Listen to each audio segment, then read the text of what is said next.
Thanks for joining us for another edition of The Small Business Show with Jim Fitzpatrick, exclusively on ASBN.com. Hi everyone, Jim Fitzpatrick. Thanks so much for joining me this morning. Do your team members have the tenacity to bring every issue straight to their manager? This can eat up a lot of your time and theirs. So what can you do about this to empower your team members to tackle the issues instead of bringing them all to you? In her third book titled The Manager's Dilemma, How to Empower Your Team's Problem Solving, executive coach and author Irial O'Farrell explores how leaders can better equip their teams. Welcome to the show, Irial, and I really appreciate you taking the time out of your schedule. This is a problem every company suffers from, right? Because they got people and managers running to them with every kind of little problem, big and small, and it can drive an owner crazy, right? And so it sure can. Yeah. So talk to us. Why do you think leaders struggle to let go and allow their teams more autonomy for problem solving? Yeah, I think some of it is habit. It's nothing, there's no nefarious reasons why. It's just habit. Business owners tend to be good at problem solving, getting things done. Right. Indeed, all managers, leaders tend to be good at problem solving. That's why they get promoted, or that's why they succeed in business. So they end up sorting things out, getting things done, moving things forward. Right. And it just becomes habit. Somebody comes to them, they go straight into problem solving mode, and they go, oh, here you go, do this, or I'll take it. It's faster for me to take it and do it myself, or right. Here's the answer. Right. And so without realizing and with no intention of doing this, they end up, it's a faster route to the people getting the answers, and they go, I'll just hand it over. And it just becomes a habit for everybody. That's right. That's right. And my wife, who's my business partner, says, Jim, you're just a control freak. You know, you want all of these people coming to you so you can control and solve the problems, and therefore you're really what we allow, we teach, and you're allowing these people to come to you, and you always come up with the answer, or at least the answer that you want to give, or the solution to their dilemma or their problem, and it's not good. You can't grow, you can't scale in doing that, right? Absolutely. That's exactly it. It becomes a bottleneck, and the work that you're supposed to be focusing on, or working on the business and getting sales, whatever it is, improving processes, you don't get the time to do it. That's right. And it is interesting. You control freak. There are people that there might be a bit of a driver there. They're a bit of a perfectionist. Sure. They like control. They like it done their way. And there's also people who, if we're looking at the archetypes, there's people who like to be the hero and like swoop in and go, I'll sort it out. And that definitely shows up for some people. So again, there could be some of that going on for the business owner themselves. But I think beyond those archetypes, it is a much more predominant issue across a lot of managers, business owners across all industries. Yeah. And it's just something, you're not building a strong team, a strong, cohesive team. And sometimes it takes a lot of trust, right? Because what'll happen often, especially in our small business here, our media company, if somebody does say, well, I'm going to come up with a solution, they often feel like they're running the risk that they're going to let me down, or my wife down, who's my partner, as I mentioned. And then if it goes into a conflict, then they never want to do it again. Then they're like, all right, I'm bringing every single situation to Jim and let him figure this out so that I don't get in trouble. So there's got to be a level of trust there, right? Absolutely. And it is absolutely the foundation of it is the trust on both sides. And it's about building the trust from both sides. That the business owner feels, okay, you have an understanding. I know you will diagnose it and think about it and come up with a solution in the ballpark that I would come up with, the kind of answer I'd come up with. And the individual knows that they know how the business owner is thinking. They know what's important to them. They know the kinds of questions that they would ask. So it takes time to build up that trust. And they know that, if they're more or less in the ballpark, their boss will have their back. And then, both parties will engage in the relationship and in the trust. Absolutely. That's trust right. is key. I started asking my associates, and maybe there's other business owners that do the same, to say, well, if I wasn't here and you couldn't get a hold of me, I'm out on a desert island somewhere for the week or whatever, what would you do? And 9 times out of 10, they come up with a better solution than maybe I would have come up with. Yeah. And I Yeah, think yeah. that's interesting that right away, I think managers want to jump right in and say, oh, do this, do X, Y, and Z, and that should work. But is that a kind of a good rule to say, if you couldn't get a Yeah. hold of me, what would you do? Yeah, absolutely. And they'll channel what you do. They'd start kind of channeling, well, Jim would do that. What would Jim do? He'd probably do this. And so they'd end up sort of Right. somewhere in the, or they, as you say, they come up and it might be a slightly better version, and you might be good, I wouldn't have even thought of that. Absolutely, that arises. Sure. It's interesting when managers come to, I've done this with quite a few groups where kind of when somebody comes to you with an issue, like what happens in your body, what do you do? And you sort of lean forward and you start kind of, what are you doing and what's going on? And I need to, so they already go straight into problem solving. Whereas if somebody comes past you and says, I'd like to just run something past you and get your thoughts, I kind of, well, what happens in your body? And they're like, well, you sit back and you relax and you go, work away. And so you're much more listening and kind of, Yep. what is where are you coming from? Have you thought about this? And so that's much more empowering for the individual. And it's a lot easier on the leaders or the business owner's body, because they're not going through that physiological response of like, oh, I'm on show, I have to sort this out. Fight That's or right. flight. That's right. No question. And that's a great technique, for sure. What are some other practical ways managers can encourage problem-solving mindsets among their team? Yeah, I suppose coming from the book, there's loads of reasons why people throw it over the fence to the business owner, because they don't know, or they don't know how to, or they don't have the time, and that whole dynamic is there. But really, people bring issues because they really genuinely have done everything they can, and they are escalating it as a true escalation.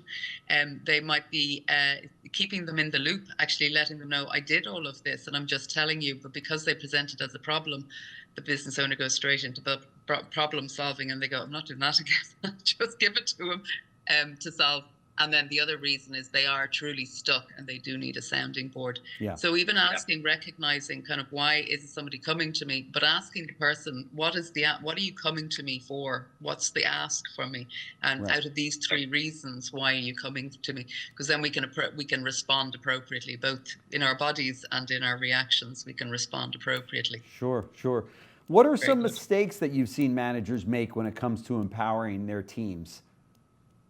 Oh, well, one of the ones you mentioned it earlier on, delegation. We get told, oh, delegate. Now, my view is delegation is an outcome of training. So you don't just kind of go, I have this task, I want you to start doing it. Here you go. I'm delegating it to you. You need to train them and develop them up on how to do the task. So one of the things is, we get told delegate. So we delegate without actually explaining or helping them or showing them how to do it. And then they don't do it right. Mm-hmm. And then we take it back and we're kind of, well, you can't. And then we start building up a narrative that you're not good at this, you're not good at that, you're not good at the other. And so then we stop giving them things to do, and we take stuff off them. If it starts getting complex, we take it off them. And it's not good for them. It's not good for the business owner, because they're going to just and then drown under all the things to do. And then the other team members are all watching that, right? Because there's no secrets in business, so they're all watching that, going, "Whoop! I'm never going to do that. I'm never going to go to them or I'm never going to take on a project, and see it through because that didn't go well, right?" Yeah, absolutely. Yeah, absolutely. The obvious one is just taking it off the individual and solving it for them, and never going back and explaining. So sometimes if it's a very fast-paced environment, you might have to, in the moment, take it from them. Yeah. But then go back later when it's a bit quieter and it's a bit calmer, and you explain what happened, why was this, what did you do, why was this the right approach to resolve the issue.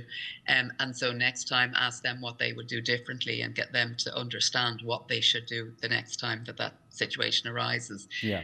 So we often just take it without giving them any explanation or context as to how to resolve it themselves. So that's another common. So from your book, The Manager's Dilemma, what's the most important takeaway that you want readers to gain from the book? I think the most important takeaway is, I'd say two. One, the recognizing the dynamic that I keep solving my team's problems and I'm getting overloaded with them. The second part is there is a way to diagnose where any individual is and to apply an appropriate solution to helping them develop their capabilities to problem solve and to build that trust that we talked about earlier. So definitely it is possible. That's Yeah. the biggest takeaway. Yeah, for sure. Now, all of this has changed, or I should say, the impact that working remotely has had on something like this, I would imagine, is pretty substantial, right? Because you don't have that benefit of walking into somebody's office or cubicle or what have you to say, hey, let me run this by you. Here's what I'm thinking. You know, let me get your input on this. You got to set up a Zoom call, or you got to set schedule, or what have you. So it really almost forces the hand of business owners to delegate and give more responsibility to their team in problem solving, does it not? You would hope so and like to think so. But again, sometimes what people do is they don't speak up, they don't put their hand up, and they don't say anything, and they just sit on it until that Zoom call or until the weekly meeting. And then it starts kind of, well, why isn't it done? Well, I didn't know how to do it. And so there does definitely need to be, I suppose, that regular check-in, even if it's like once a week, not the regular meetings, but kind of a once a week. What questions do you have? What challenges do you have? How can I help you? How can I help you through and deal with it? Aside from sort of a regular update meeting.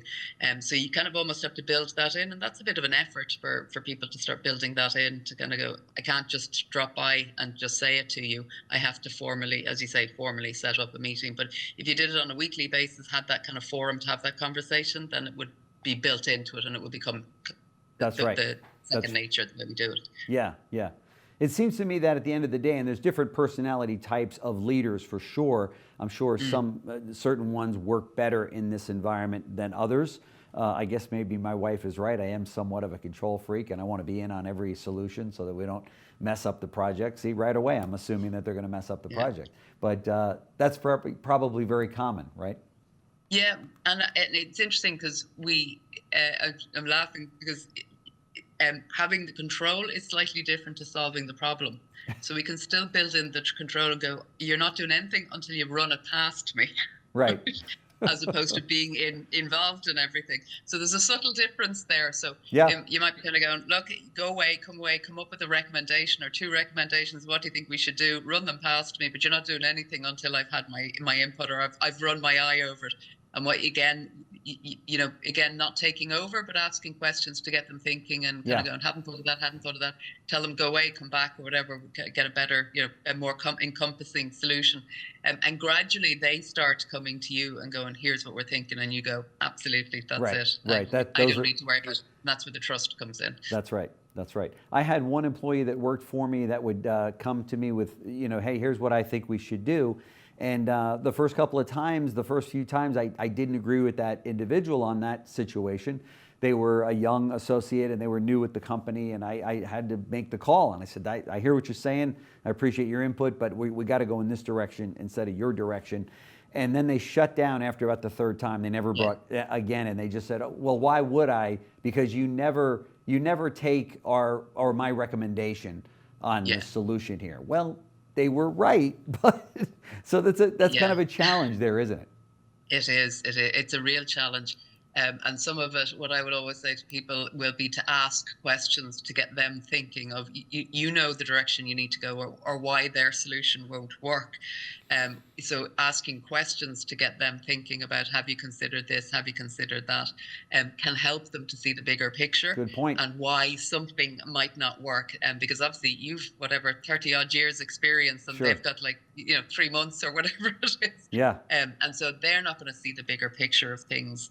And so it is a very fine line, though, between having to say that's not going to work, and but I still want you to think about things and to come to me with things. That's a great solution, actually, that you gave me there, because then it's kind of becomes self-discovery on their part to go, oh, okay, I see. Now it makes sense as to why you don't want to go in my favor on this, right? Yeah. Now that takes time. It does take. You need to be not under pressure to be able to have that conversation, because, if we have to make the decision in 5 minutes' time, you might not necessarily be having the bandwidth to have that conversation. But again, it's that coming back later and going, the reasons were, or explaining it, that they're not just left in limbo. I always say nature abhors a vacuum and humans abhor of silence. So if we don't go back and explain the reasons why, they'll make up their own narratives. Right. And in your case, they made up the narrative of, I'm just not going to try and solve anything or come up with any ideas anymore. That's exactly right. And then you've got a very unhappy employee on your hands, right? And in some cases, an unhappy boss as well. That's right. That's right. So it's just not a good recipe. So, Irial O'Farrell, thank you so much for joining us on the show. We're going to make it very easy for you to get this book, which is The Manager's Dilemma: How to Empower Your Team's Problem Solving, and it's by executive coach and author Irial O'Farrell. So that's a phenomenal name. I love that name. So thank you so much for joining us on the show. Very much appreciate it. And there's a link right below this video for you to get your own copy, which I highly recommend you do. If you've got a team, even if the team is 2 or 3 people, you need this book. So thank you so much. Really appreciate you stopping in. Brilliant. Thank you very much, Jim. It's been a pleasure. Great. Thanks. Thanks for joining us for another edition of The Small Business Show with Jim Fitzpatrick, exclusively on ASBN.com.